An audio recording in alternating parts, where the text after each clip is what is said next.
वफाकी हुकूमत का शाहजेब कत्ल केस में मुल्जिमान की बरीयत के खिलाफ अपील दायर करने का फैसला। फसाद फिल अर्ज के तनाजुर में इस केस पर नजर सानी बनती है। फैसले से कबल अटॉर्नी जनरल ऑफिस से राय तलब नहीं की गई। अटॉर्नी जनरल ऑफिस ने सुप्रीम कोर्ट से इजहार तशवीश के लिए खत का मतन तैयार कर लिया। वज़ीर दिफा का इमरान खान की आर्मी चीफ से मुलाकात का दावा। कुछ रोज़ कबल तहरीक इंसाफ के दीगर रहनुमाओं ने भी आर्मी चीफ से मुलाकातें की हैं।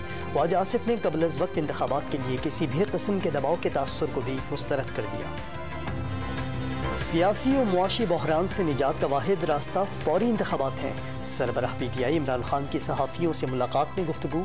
तहरीक इंसाफ की सियासी जिद्दोजहद आइन और कानून की बालादस्ती से इबारत करार दे दी।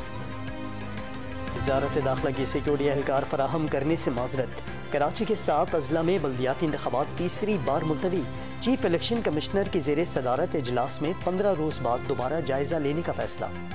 कराची में बल्दियाती इंतखाबात मुलतवी होने पर जमात इस्लामी का 20 अक्टूबर से शहर में मुजाहिरों का ऐलान। अमीर जमात इस्लामी कराची हाफिज नईमुर रहमान का चीफ इलेक्शन कमिश्नर से मुस्तफ़ी होने का मुतालबा। पाकिस्तान का न्यूक्लियर कमांड एंड कंट्रोल निज़ाम महफूज है। आर्मी चीफ की ज़ेर सदारत कोर कमांडर्स कॉन्फ्रेंस में जौहरी असासों के इंतजाम पर मुकम्मल एतमाद का इजहार। हिफाजत के लिए तमाम ज़रूरी इक़दाम उठाए गए हैं, आर्मी चीफ ने वाज़ेह कर दिया। और पाकिस्तान आओ या एशिया कप से दस्तबरदार हो जाओ।